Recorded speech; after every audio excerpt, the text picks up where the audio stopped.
According to the Washington Post, teens spend up to 9 hours every day consuming media on various platforms. With the technological world improving by the minute, education has followed suit.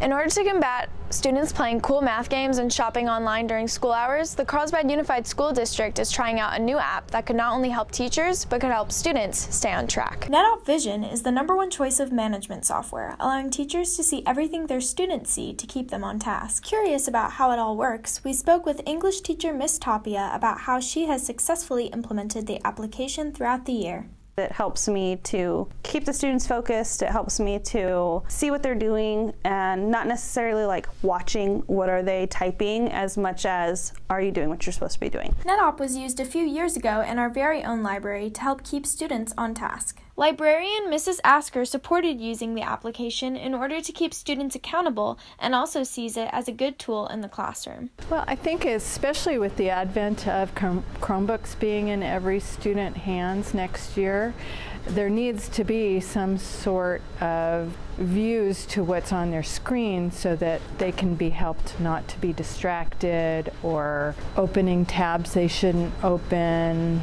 Google Translate, for instance, shouldn't be open during a world language test. And there is ways to open tabs that are secure for taking tests. Outside of teachers and staff, students who have used Netop Vision have varying views with the application being used throughout the school.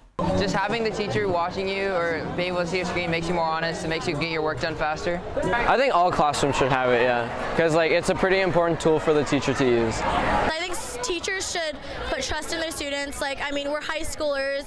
We're about to go off into the adult world. I think we should be trusted with what we do on the computer.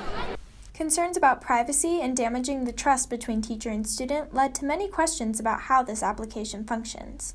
District IT Specialist Robert Allen shares his biggest fears about the application while explaining his hopes for the product's future. My worst fear, and the hardest thing it would ever be for me to condone with this software, if it was everyone's working quietly on computers and I'm sitting in front of mine and I'm just actively watching screens and that's our interaction and that's our level of trust. Maybe someone's class works like that and I hate to judge it, but I hear that and I just think, I think we've missed the mark with how we educate people if that's what we're going to focus on. Whether it be using Chromebooks as students' own personal projectors or keeping an eye on screens to maintain productivity, Netop is a new tool that teachers can use if they decide it would be fitting for their classroom. Reporting for The Stage, this has been Madison Young and Ari Beckett.